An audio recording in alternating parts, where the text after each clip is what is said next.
제가 제주도 출신이고 그 어릴 때부터 반농 반도심 이런 정도의 그 도시 고향이었어요. 초등학교 들어가기 전에 아버지가 이제 농사일을 비가 오면은 나갈 수가 없거든요. 그래서 그 집에서 저를 이렇게 그 같이 이렇게 데리고 얘기를 하면서 선진국에 대한 얘기를 이렇게 많이 해주셨고, 또 아버지가 그 가미가제 비행기 그 비행장에서 페인트 그 일장기 그리는 페인트공으로 이렇게 군대라기보다는 징용 생활을 하셨죠.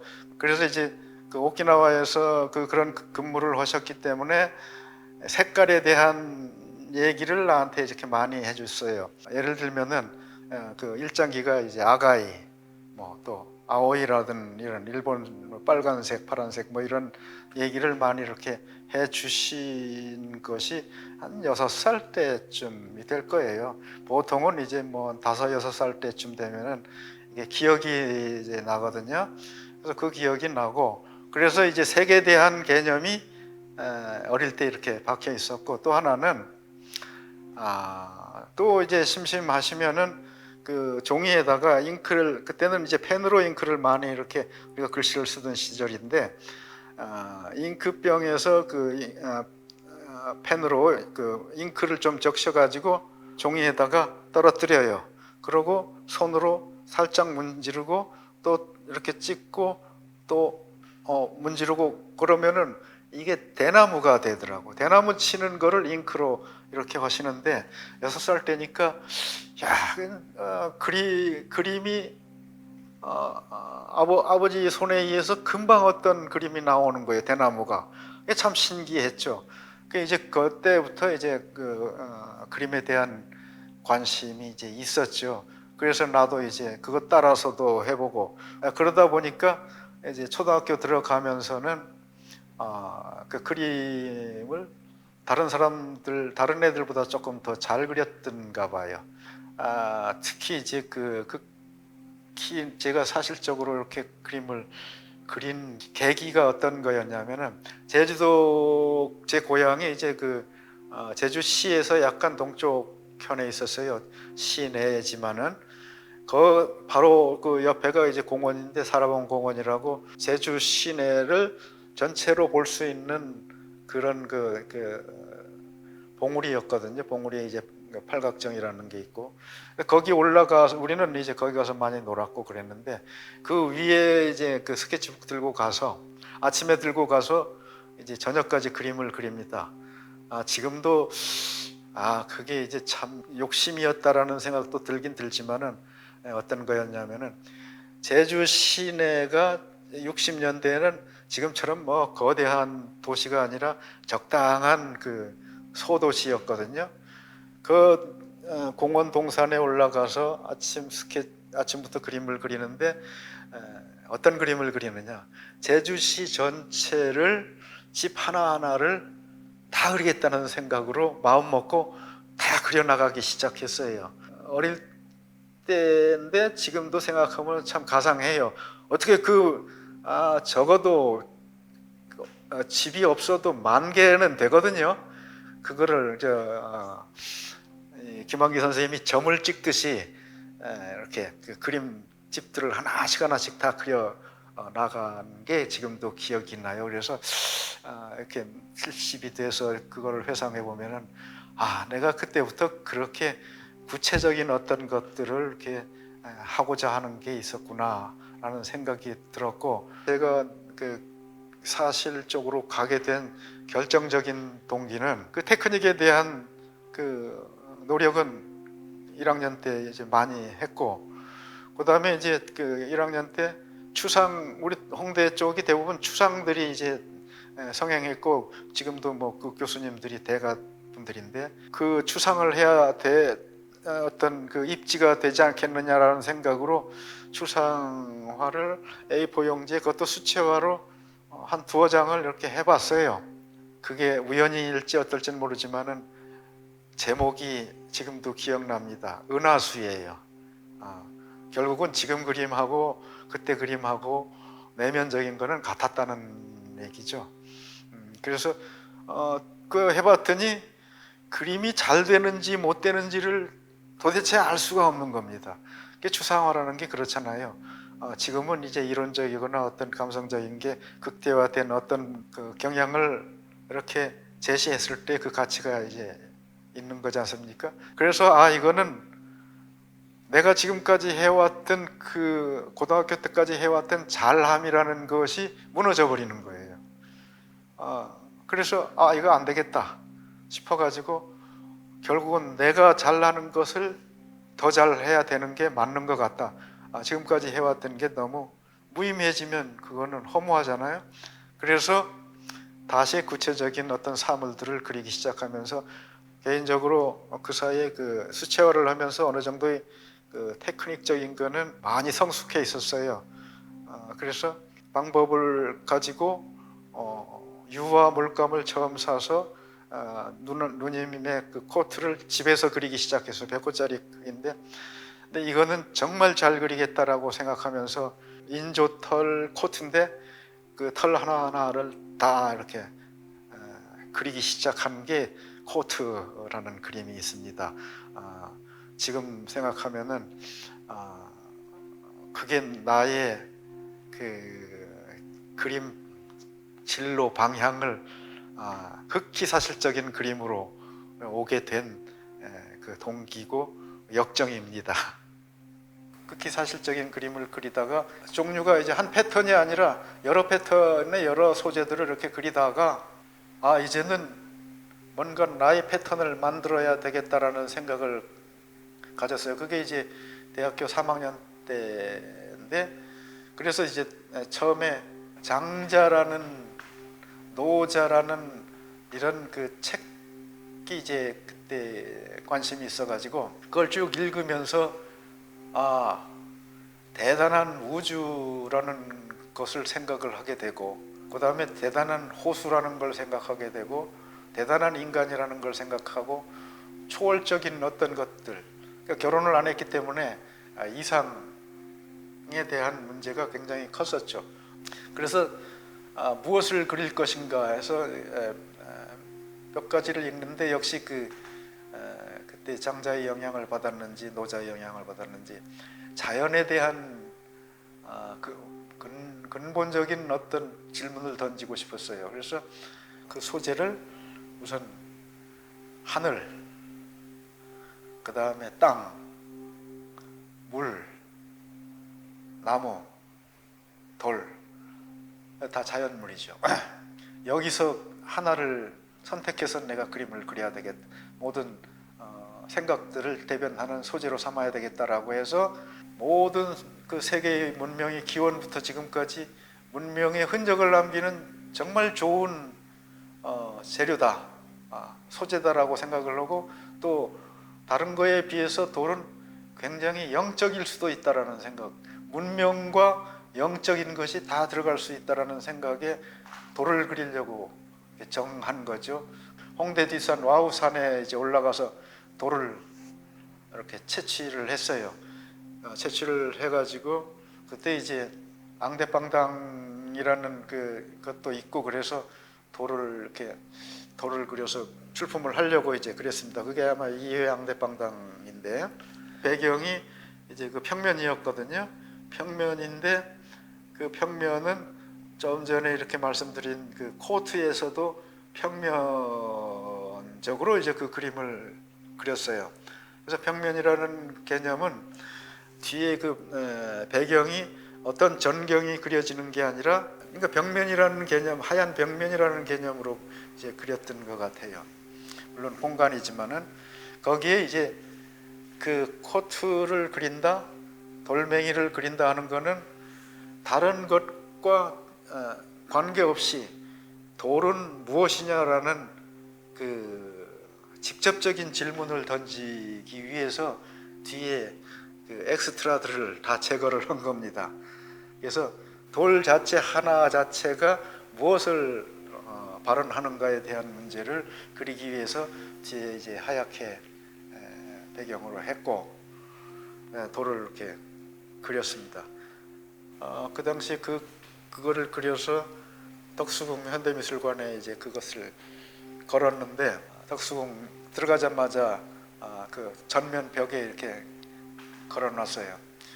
그래서 돌을 그리면서 생각한 그 돌은 이상적이고 문명을 가장 오랫동안 기록할 수 있는 상징이고 영적이고 어떻게 보면은 불합리한 게 없어요. 자연스러우면서도 위대한 것 같은 느낌이 드는 거예요.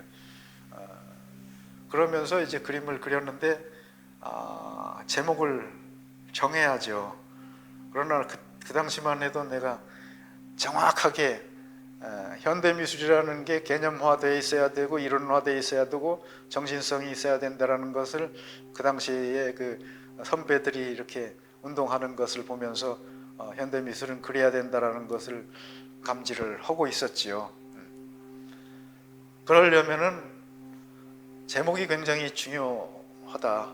그림만 가지고는 발언하는데 굉장히 그 당시만 해도 현대미술이라는 게 좀 불확실하기 때문에 제목을 잘 해야 되겠다라고 해서 제목을 짓습니다. 정말 돌을 잘 그리고 싶었다라는 깊은 뜻에서 돌입니다라는 말이 아니라 더 강조하고 싶은 거예요.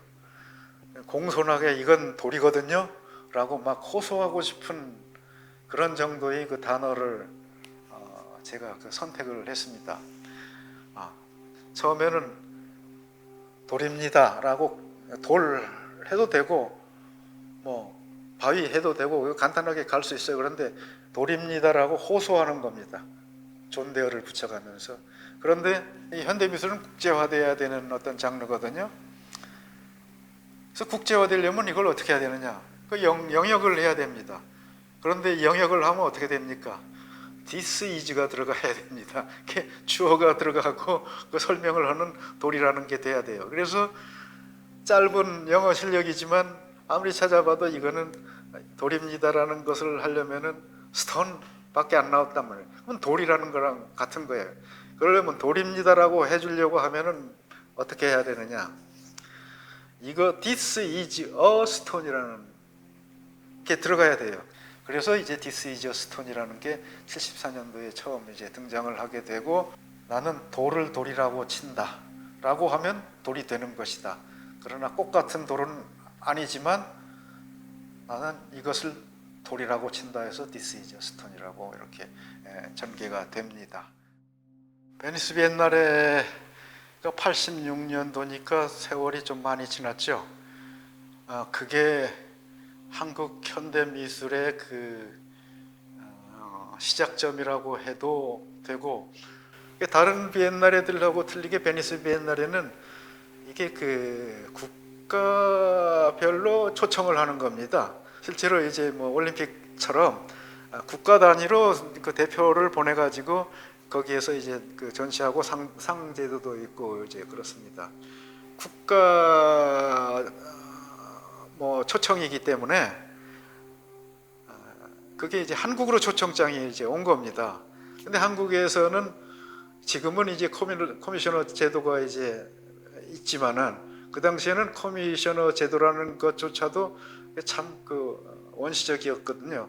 그 당시에 한국에서는 이렇게 문화부겠죠. 문화부에서 이걸 어떻게 하느냐 해서, 문화부는 뭐 그걸 뭐 잘 알겠어요. 베니스 비엔날이라는 건 뭔지 모르죠. 그래도 이제 그게 이제 외교 채널로 해가지고 보니까 이게 대단한 것을 그제서야 이제 아는 겁니다. 그 이제 적극적으로 참석하겠다고 했는데 그 커미셔너 제도라는 것 자체도 없었고 그런 걸 어떻게 해야 되는지도 모르니까 그때는 협회라는 거는 있었거든요. 그래서 음악협회, 미술협회, 무용협회라는 게 있고, 그래서 미술협회 쪽으로 이첩을 해가지고 작가를 선정을 해라 라고 해가지고 미술협회에서 선정을 하는데, 작가 선정을 하는데 그 해가 그 주최 측에서, 베니스 비엔날의 주최 측에서 내건 타이틀이 있었어요. 태제가 뭐냐 하면은 과학과 예술이었을 거예요. 지금 저기에 팜플렛이 있는데 거기 보면은 그게 적혀 있어요. 소 타이틀로 베니스 비엔날에 이번에는 뭘 한다, 과학과 예술로 한다. 그러니까 그 당시에는 국전이라든지 뭐 또 모노크롬이라든지 이런 것들이 이제 있었는데 과학이라는 것을 이렇게 믹서시킬 만한 작가가 도대체 대한민국에서 누구냐 이거예요. 그래서 결국 찾은 게 이제 그래도 빛이라는 것은 과학과 통하지 않느냐라고 해가지고 하동철 선생도 빛을 이렇게 하는 그죠. 저도 이제 돌멩이에 빛이 쏘여져가지고 그림자 늘어뜨려지는 거죠. 그래서 저하고 하동철 선생이 이제 선택이 돼가지고 이제 나가게 된 거예요. 베니스 비엔날레라는 것이 우리나라에 소개되고 참석하게 되면서 이태리관이 꽤 컸어요. 그때 그 빨레터라는 그 큰 집이 있는데 옛날에 빨레터로 사용했던 집인데 이제 그것도 역시 이제 코린트식인가 그리스식 그 신전 기둥이 이렇게 있는 꽤 큰 높은 건물이었어요. 근데 거기서 거의 3분의 1을 이렇게 잘라서 3분의 2는 이태리관으로 쓰고 3분의 1은 저희한테 줘가지고 그 이태리관 들어가자마자는 그 지금 팜플렛에 나온 큰 반원형 그림, 이게 한 뭐 3, 4m 됩니다. 그 그림을 이렇게 걸었고, 그 다음에 또 방이 하나 있는데 거기에 이제 하동철 선생하고 나하고 이제 그 100구짜리 한 서너 점씩 이렇게 걸었었어요. 그래서 참석하고 파리로 들어가서 저는 이제 그 유럽 활동을 하기 시작하는 근거의 화랑을 만나기도 하고 하면서 국제적인 활동을 이제 하기 시작했죠. 학술적으로 지금 한국적이라는 것이 정확하게 나와 있는 것도 없고 각 개개인별로 느껴지는 한국적이라는 것이 있을 수 있고 외국에서 보는 한국적이라는 것이 있을 수 있고, 그리고 우리나라가 정치사적으로 굉장히 반도 국가이기 때문에 이렇게 정체되어 있는 문화가 아니라 흘러가는 문화의 속에서 이렇게 형성이 되는 문화거든요. 그래서 제 그림에서 보면은 우선 그 기본이 한반도가 아니라 제주도입니다. 섬이라는 개념이고 어떤 오브제가 하나 딱 있는데 그 주변은 이제 바다, 여백으로 둘러싸여 있는 지역이거든요. 그래서 제가 이제 한국적이다라고 얘기를 할 때는 내용은 제주도의 어떤 내용을 갖고 있지만은 편집할 때는 보편성을 띠기 위해서 서울에서 배운 어떤 방법들을 많이 이렇게 가져옵니다. 결국은 근원은 저한테로 돌아옵니다. 이런 것이 좀 넓어요. 그러나 좀 더 구체적으로 가려면 좁아져야 돼요. 그래서 제주도의 우리 동네가 그 모티브가 돼야 됩니다. 그 제주도라는 개념에서 모든 그 문화를 생각을 하게 되고, 그 다음에 서울에 와서 생활하면서 서울 문화와 제주도의 문화의 공통점을 찾아가면서 그것도 나의 이제 문화로 흡수를 하고, 그 다음에 이제 그 생각조차도 이제 그런 정도의 범주 내에서 이렇게 가는데, 조금 넓히면은 극동이요, 좁히면은 서울이요, 아주 구체적으로 가면 제주도라는 그런 문화권으로 저는 이제 생각을 하는데, 이게 제주도까지 그 제주도의 문화를 생각하기 시작하면 굉장히 특수한 지역이거든요. 그래서 문화의 특수 지역, 특수성을 얘기를 하는 거고, 서울을 범주에 두면은 약간의 특수성과 보편성이 이제 혼재된 상태고, 이게 극동으로 가면은 이제 점점 더 특수가 희미해지고 보편성이 강해집니다. 유럽으로 이제 글로벌로 갔을 때는 보편성으로 끝납니다. 이제 그래서 제 그림을 그리는데 적어도 생각 컨텐츠는 특수한 쪽으로 가고 편집은 보편성으로 이렇게 가려고 합니다. 그래서 제 그림이 이제 국제화되려면 보편적인 언어를 가져야 되고 보편성을 띄어야 된다라는 생각이고, 특수한 거는 가장 씨앗적인 생각을 가져요.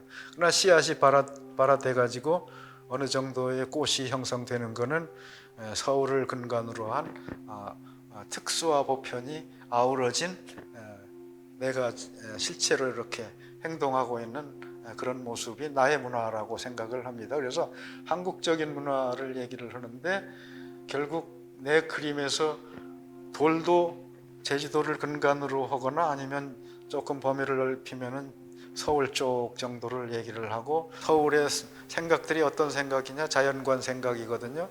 서양에서 분리되는 형식의 어떤 것들이 아니라 서울이나 제주도 이런 쪽에서는 신과 어떤 사물들, 실생활들 이런 것들이 이제 하나로 이렇게 합쳐지는 거고, 이런 맥락 속에서 근거를 이제 한국적인 것을, 그래서 저는 그릇을 그려도 특수성으로 냄비를 그리고 사발을 그리고 신발을 그려도 당장 내가 신고 있는 신발이라든지 이런 소재들도 소재로 보면, 소재는 즉 나의 문화를 대변하는 대변자 역할을 하거든요.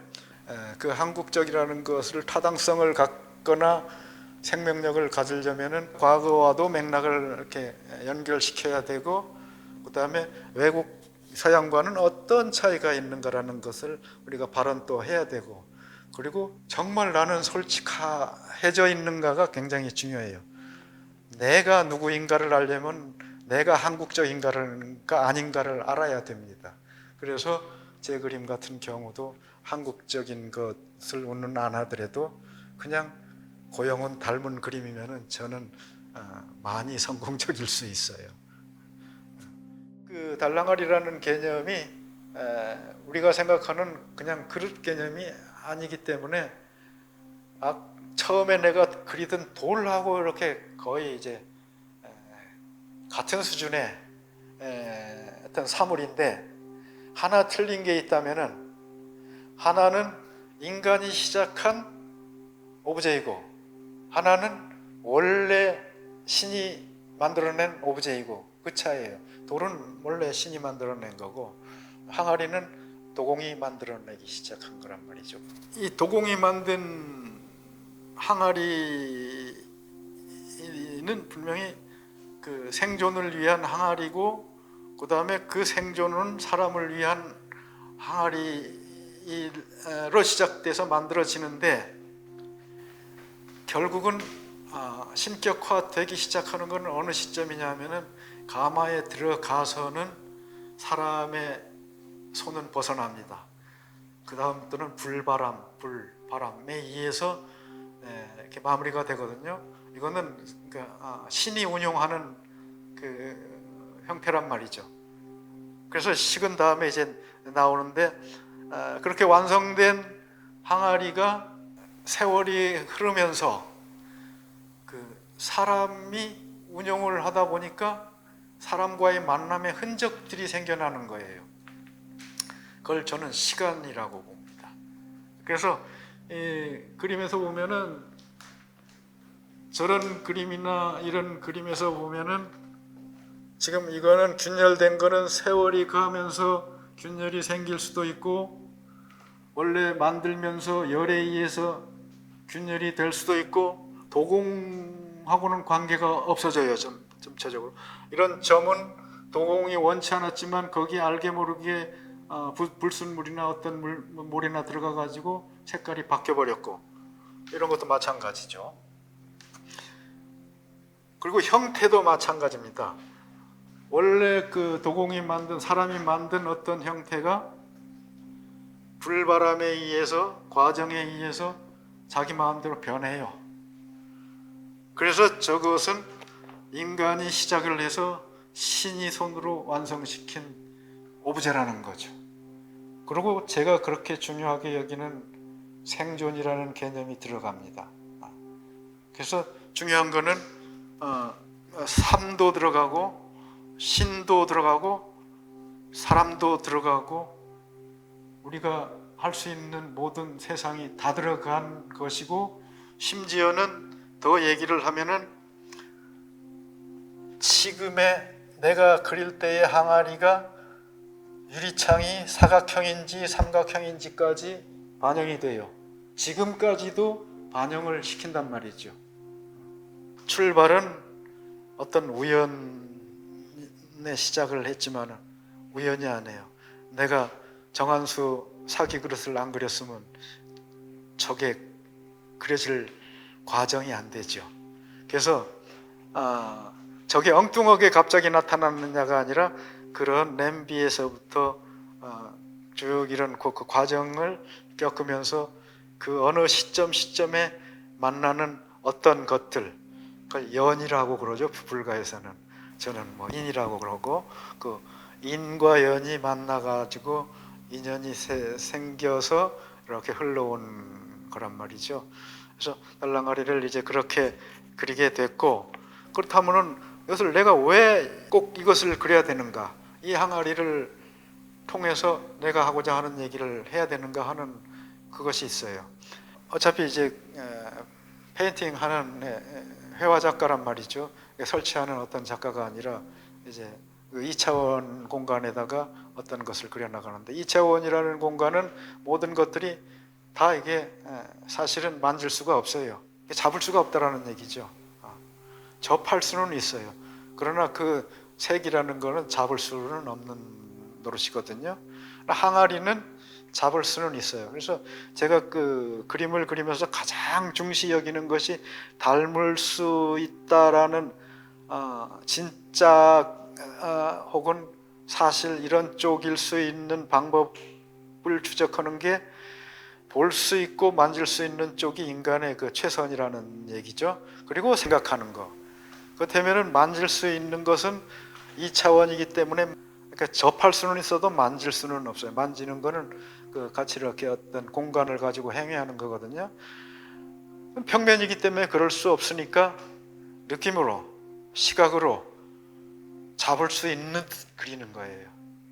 그래서 그냥 막연히 인상파나 이런 사람 어떤 그 구상들처럼 적당한 선에서 감정 표현하는 게 아니라 만질 수 있는, 손을 마치 저 항아리 속에 집어넣으면 들어갈 수 있는 정도의 어떤 실제 생활이 느껴지는 만큼까지 이렇게 노력을 하는 거예요.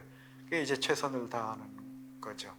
그래서 제가 원하는 거는 뭐냐, 그런 마음을, 파괴적인 마음이 아니라 이런 것을 보면서 나는 참 이 세상은 참 아름답구나, 희망적이구나, 그래서 난 행복하다, 저런 것도 그렇게 보면 그렇게 되는 거야 라는 어떤 세상을 알에 대한 행복도 이제 이렇게 도움을 주려고 하는.